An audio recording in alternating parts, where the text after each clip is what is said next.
Hello friends, जय जगन्नाथ। तो जो शिक्षक शिक्षयित्री मैंने आसंता काली ओटीईटी एग्जाम देवाक जाउचंती सेमानंकु मो तरफरु शुभेच्छा और शुभकामना।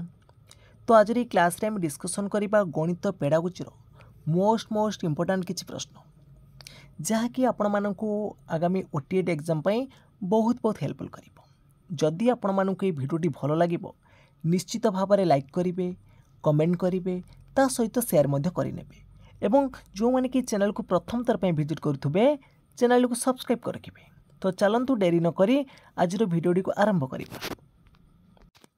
तो प्रथम प्रश्न अच्छी मिता विभिन्न गाणितिक संकेत को भाषा रे प्रकाश करि पारुची।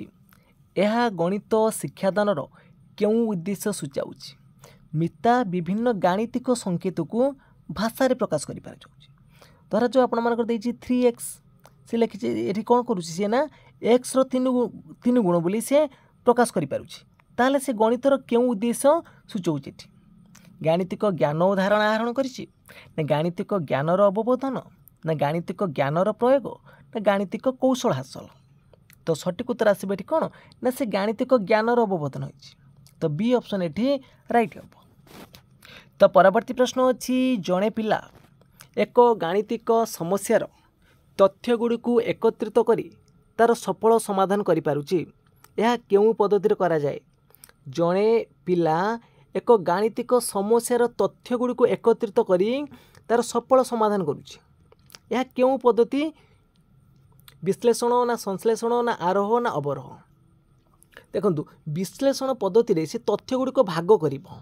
तथ्य गुड़ी को भाग करी से कौन ना तार समाधान करिवो। किंतु एठी से तथ्य गुड़ी को एकत्रित करुची तामने एटा होची आपण मानकर कोन संश्लेषण पद्धति। बी ऑप्शन एठी राइट हबो। तो परवर्ती प्रश्न अछि केउं पद्धति अज्ञातरू ज्ञात आड़ को अग्रसर होइताय। आरोह विश्लेषण संश्लेषण ना क्रीड़ा पद्धति। अज्ञातरू ज्ञात एटा केउं पद्धति ना एटा होची आपण मानकर विश्लेषण पद्धति। शेषरू आरंभ सिद्धांतरू दत्त एवं अज्ञातरू ज्ञात ये सब जाउची आपण मानकर कोन विश्लेषण पद्धति। तो परवर्ती प्रश्न अच्छी निम्न केउटी गणित शिक्षादान रे क्रीड़ा पद्धतिर विशेषत्व नुहे। तो केउटा क्रीड़ा पद्धतिर विशेषत्व नुह बोली पचारछि। तो ऑप्शन भितर आपण मानकर सठिक उत्तर कोन आसीबो। तो शिक्षार्थीर आविष्कार मनोवृत्तिर विकास साधन करिता एटा होची आपण मानकर कोन ना आरोह पद्धतिर गोटे विशेषत्व।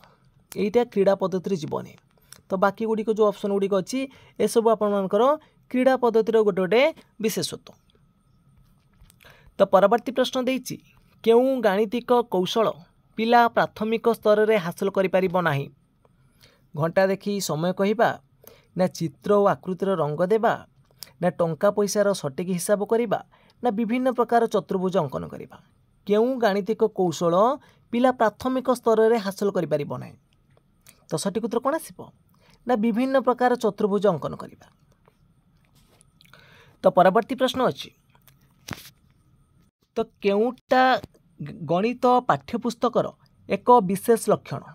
केउटी गणित पाठ्यपुस्तकर एक विशेष लक्षण। तो ऑप्शन गुड़िक देखि नियंतु। तो सठिक उत्तर एठी कौन आसिबो ना सठिक उत्तर एजिबो एठी ऑप्शन नंबर डी। सब गुड़िक रहिछि आपण मानकर ऑप्शन नंबर डी हबो राइट आंसर। तो परवर्ती प्रश्न अछि निम्न केउटी वस्तुनिष्ठ प्रश्न नुहे। केउटा वस्तुनिष्ठ प्रश्न नुहे। 3 विभक्त 5 रो परवर्ती पूर्ण संख्या किए। तो यहाँ हूँ गोटे वस्तुनिष्ठ प्रश्न। तापर देछि 3 विभक्त 5 रो पूर्ववर्ती पूर्ण संख्याटी किए। एटा भी गोटे वस्तुनिष्ठ प्रश्न। ये देखूँ ना -5 विभक्त 3 और 5 विभक्त 3 मध्य पूर्ण संख्या गुड़िक कौन कौन। यहीटा गोटे वस्तुनिष्ठ प्रश्न नुहे। ताले सी ऑप्शन आपण मानकर एटी राइट हम। तो परवर्ती प्रश्न अच्छी स्केल और प्रोट्रैक्टर व्यवहार करी पिला ज्यामितिक चित्र अंकन करि पारुची। यह द्वारा तार केउं शिक्षण दक्षता हासिल होइछि। स्केल और प्रोट्रैक्टर साहाय्य रे व्यवहार करके पिला कौन करुछि ना ज्यामितिक चित्र अंकन करि पारुछि। यह द्वारा तार केउं शिक्षण दक्षता हासिल होइछि। ज्ञान बोध प्रयोग ना दक्षता और कौशल। तो सठिक उत्तर आसिबो ऑप्शन नंबर डी हैला दक्षता बा कौशल। तो परवर्ती प्रश्न देछि दैनंदिन जीवनर गाणितिक समस्या समाधान करिबा पई केउं पद्धति विद्यार्थी अवलंबन करिबो। दैनंदिन जीवन में गाणितिक समस्या समाधान करने पाई केउं पद्धति विद्यार्थी माने अवलंबन करेंगे विश्लेषण ना संश्लेषण ना आरोह ना अवरोह। तो सठिक उत्तर कौन आसो ये ना सठिक उत्तर हो ऑप्शन नंबर ए विश्लेषण हम राइट आंसर। तो परवर्ती प्रश्न अच्छी जड़े शिक्षार्थी विभिन्न गाणितिक सूत्र सठिक भावे कहि पारुची यह गणित शिक्षादान केउं उद्देश्य को सूचाऊँच। जड़े शिक्षार्थी विभिन्न गाणितिक सूत्र को सठिक भाव में कहि पारुची तो से केउं उद्देश्य गोटे सूचाऊँच गाणितिक ज्ञान आहरण करने ना गाणितिक सूत्रर अवबोधन ना गाणितिक दक्षता वृद्धि ना गाणितिक ज्ञानर प्रयोग। तो सूत्र को मन रखिपारुची माने एटा कौन ना गाणितिक ज्ञान से आहरण करिछि। तो सूत्र को मन पकई कहवा ये सब हूँ कौन ज्ञानर जाऊँच ज्ञान उद्देश्य रे। तो परवर्ती प्रश्न अच्छी आयेशा दौड़ी डियाँ खेलिबा बेले संख्या गणना करुछि यह केउं पद्धति की सूचाऊँच। तो खेलिबा समय से संख्या गणना करुछि केते थर दौड़ी डेइला ताको गणुछि ता माने एटा हूँ को पद्धति क्रीड़ा पद्धति जीव सी ऑप्शन एठी राइट हम। तो परवर्ती प्रश्न अच्छी एक साधारण सत्य बा सिद्धांत को नहीं निर्दिष्ट क्षेत्र में प्रयोग करने को केउं पद्धति कहुब। तो साधारण सत्यरु आमे बा आम साधारण निर्दिष्ट आड़ को जीवा तो यहाँ क्यों पद्धति आसब आरोह अवरोह विश्लेषण ना संश्लेषण। साधारण निर्दिष्ट यहाँ हूँ आपण मानकर कौन आरोह पद्धति सॉरी अवरोह पद्धति आ निर्दिष्ट रु साधारण। तो केतक निर्दिष्ट उदाहरण रु आमे साधारण सत्य उपनीत हवा सीटा हूँ आरोह पद्धति। आम जानिले दुईटी जुग्म संख्यार जोगफल हूँ गोटे जुग्म संख्या तो केतक उदाहरण आम नेले तो उदाहरण नहीं कि आम साधारण सत्य उपनीत हेले तो यहाँ हूँ कौन ना आरोह पद्धति किंतु आम साधारण सत्य को निर्दिष्ट क्षेत्र में प्रयोग करवा यहाँ आसब अवरोह पद्धति बी ऑप्शन राइट हम। तो परवर्ती प्रश्न देखंतु केउटी गणित शिक्षादान रे अवरोह पद्धतिर सूचक नुहे केउटी गणित शिक्षादान रे अवरोह पद्धतिर सूचक नुहे अवरोह पद्धतिर सूचक नुहे अवरोह पद्धति हूँ अज्ञात रु ज्ञात आड़ को अग्रसर हम यहाँ ठीक अच्छे। साधारण सत्य को निर्दिष्ट क्षेत्र में प्रयोग करवा यहाँ भी ठीक अच्छे आ अमृत रु मृत आड़ को अग्रसर होता है यहाँ ठीक अच्छे किंतु निर्दिष्ट रु साधारण सत्य उपनीत हवा यहाँ हूँ आरोह पद्धतिर तो बी ऑप्शन टा ठीक नहीं। तो परवर्ती प्रश्न अच्छी केउं गाणितिक दक्षता प्राथमिक स्तर में हासिल होता है केउं गाणितिक दक्षताटी प्राथमिक स्तर में हासिल होता है। तो ऑप्शन भितर आपण मानकर सठिक उत्तर ये कौन आसब ना संख्या को विस्तारित रूप में प्रकाश करवा सी ऑप्शन राइट आसब। तो परवर्ती प्रश्न देछि निम्न केउं क्षेत्र में गणित पाठ्यपुस्तकर ये आप गणित हवाला गणित पाठ्यपुस्तकर व्यवहार होता है केउं क्षेत्र में गणित पाठ्यपुस्तकर व्यवहार होता है ना पाठ्य योजना प्रस्तुति रे बी ऑप्शन राइट हम। तो परवर्ती प्रश्न देछि निम्न केउटी गठनमूलक परीक्षण नुहे केउटा गठनमूलक परीक्षण नुहे एकक परीक्षणटा जीव गठनमूलक निदानमूलक परीक्षण जीव गठनमूलक जो ऑप्शन नंबर सी देछि देखंतु वार्षिक परीक्षा एटा गोटे गठनमूलक परीक्षा नुहे एटा हूँ कौन ना समाप्तिमूलक परीक्षा समाप्ति सूचक परीक्षा। तो परवर्ती प्रश्न देखंतु परवर्ती प्रश्न अच्छी केउटी दीर्घ उत्तरमूलक प्रश्नर वैशिष्ट्य दीर्घ उत्तरमूलक प्रश्नर केउटा वैशिष्ट्य 4-5टी विकल्प उत्तर था यहाँ हूँ कौटारे वस्तुनिष्ठ प्रश्न बहु विकल्प प्रश्न यहाँ थाए प्रश्न प्रस्तुति कष्ट और समय सापेक्ष यहाँ भूल आसब। तो दीर्घ उत्तरमूलक प्रश्न प्रस्तुति करने सहज हम यहाँ भूल अच्छी। तो नेक्स्ट ऑप्शन देछि परीक्षा परिचालन दृष्टि सुविधाजनक यहाँ आपर ठीक आसपर सी ऑप्शन राइट हम। तो परवर्ती प्रश्न देछि एक चित्रु विभिन्न ज्यामितिक चित्र को चिन्हट करने शिक्षार्थीर निम्न केउं धारणा थिबा आवश्यक नुहे एक चित्रु विभिन्न ज्यामितिक चित्र को चिन्हट करने शिक्षार्थीर निम्न केउं धारणा थिबा आवश्यक नुहे। तो ऑप्शन भितर सठिक उत्तर कौन आसब एठी ना विभिन्न ज्यामितिक चित्र अंकन पर धारणा तो चित्र संपर्क से धारणा रहिबो चित्र को चिन्हट करिया धारणा थिबो तार बाहु कोण संबंध धारणा थिबो ए सब रहिबो। तो परवर्ती प्रश्न अच्छी केउं शिक्षादान पद्धति तल श्रेणी रे गणितर नुआ पाठ पढ़ाई अधिक उपयुक्त केउं शिक्षादान पद्धति तल श्रेणी रे गणितर नुआ पाठ पढ़ाई अधिक उपयुक्त विश्लेषण संश्लेषण आरोह ना अवरोह।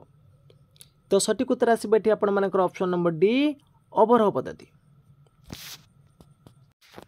तो परवर्ती प्रश्न अच्छी अर्भिन दुई कोण दत्त थिबा एक त्रिभुजर तृतीय कोणर परिमाण निर्णय करि पारुची यह केउं पद्धति सूचाउची।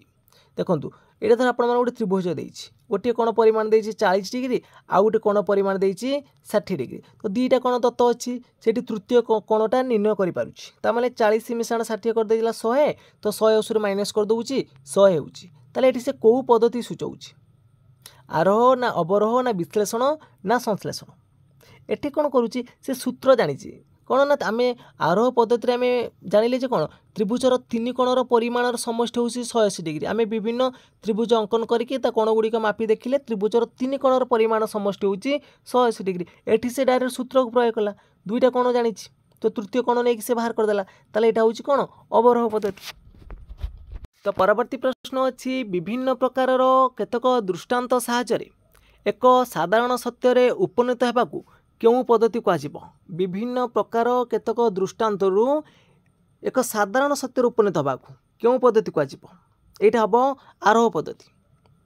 तो परवर्ती प्रश्न देइछि केउंटी गणित शिक्षादान रे आरोह पद्धतिर सूचक नुहे आरोह पद्धतिर केउंटा सूचक नुहे यह अज्ञातरू ज्ञात ना सॉरी यह ज्ञातरू अज्ञात आड़ को गति करे यहाँ ठीक हम यह एक सूत्र आविष्कार पद्धति आम आरोह पद्धति सूत्र को आविष्कार करती एथिरे सिद्धांत को निर्दिष्ट क्षेत्र में प्रयोग करा जाए ये भी ठीक अच्छे किंतु यह वास्तव अमृत आड़ को अग्रसर हम यही ऑप्शन आपण मानकर ठीक हम किंतु एठारे सिद्धांत को निर्दिष्ट क्षेत्र में प्रयोग करवा यहाँ हेनी आपण मानकर यहाँ आसब कौन ना अवरोह पद्धति तो ये सिद्धांत को प्रयोग करवा माने सूत्र को प्रयोग करवा यहाँ हूँ कौटे ना अवरोह पद्धति ताले डी ऑप्शन आपण मानकर ये राइट हम।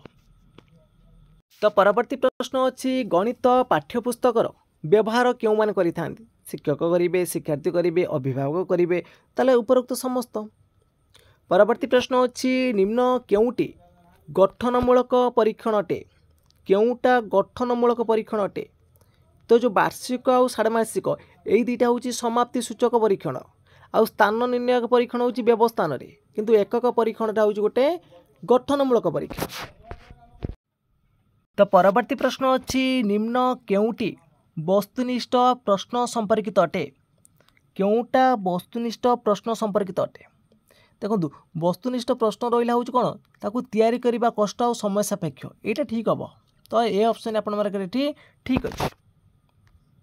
तो परवर्ती प्रश्न अच्छी प्राक प्राथमिक स्तर रे पिला माने गणित शिक्षार क्यों दक्षता हासिल करिथांती प्राक प्राथमिक स्तर रे पिला माने गणित शिक्षार क्यों दक्षता हासिल करिथांती।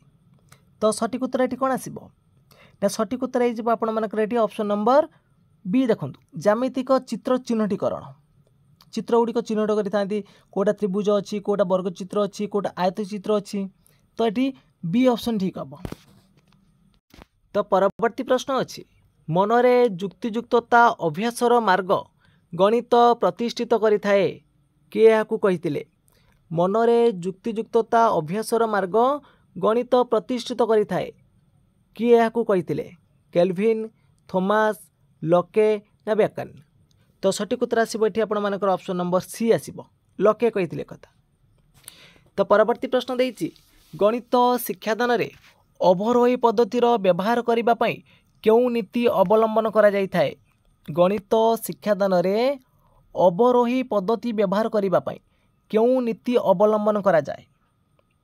तो ऑप्शन भितर आपण मानकर सठिक उत्तर कौन आसब ना अज्ञातरू ज्ञात आड़ को अग्रसर ज्ञातरू अज्ञात आड़ को अग्रसर ना निर्दिष्टरू साधारण आड़ को अग्रसर ना साधारणरू निर्दिष्ट आड़ को अग्रसर है। तो सठिक उत्तर कौन आसब आपण माने कमेंट बॉक्स रे जणाइबे। तो फ्रेंड्स आज क्लास टी सरी जाइछि जदि आपण मानक ए क्लास टी भलो लागितिबो निश्चित भाव में लाइक करेंगे कमेंट करेंगे ता सहित शेयर मध्य करिनेबे एवं जो माने कि चैनल को प्रथम थर पई विजिट करथुबे चैनल को सब्सक्राइब कर रखिबे। तो फ्रेंड्स आज पे एतिकी जय जगन्नाथ जय हिंद।